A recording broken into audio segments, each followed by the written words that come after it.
మల్లికార్జున ఖర్గే గారు రేవంత్ రెడ్డి చేతిలో పెట్టినందుకు మొత్తం సర్వనాశనం చేసిండు. ఎప్పుడైనా దూకుడు మంచిదే రాజకీయాలలో, కానీ అదే దూకుడుగా పోతే అది ఎన్నడో ఒక రోజు ముంచేస్తుంది. ఆచి తూచి వ్యవహారం చేయాలి. మాట్లాడేటప్పుడు ప్రతి మాట ఒక శాసనం లెక్క ఫీల్ కావాలి ముఖ్యమంత్రి హోదాలో ఉన్నటువంటి వాళ్ళు. కానీ నోటికి వచ్చింది మాట్లాడే మొదటి సంవత్సరం చూస్తే మొత్తం బూతులే. ఒక సంవత్సర కాలం పాటు మొత్తం బూతులుట్టుడే పని పెట్టుకున్నాడు ఆయన.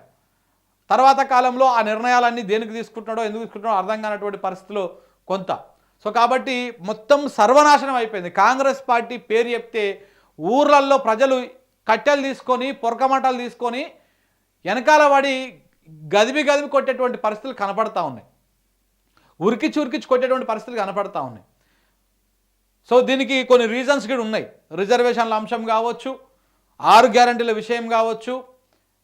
ఇప్పుడు ఏమైపోయిందంటే తెలంగాణ సమాజం మొత్తంలో రెడ్లని ఒక అపోజిషన్ లెక్క చూస్తూ ఉన్నారు, ఒక శత్రువు లెక్క చూస్తూ ఉన్నారు సమాజం.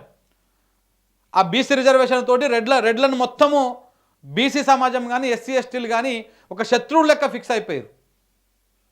ఎట్లా అయిపోయారు అంటే ఇప్పుడు కొన్ని కులాల పట్ల కొందరికి ఒక ఫిక్స్డ్ అభిప్రాయం ఉంటుంది. ఇక అది మరింత ఫిక్స్ చేసి పెట్టారు.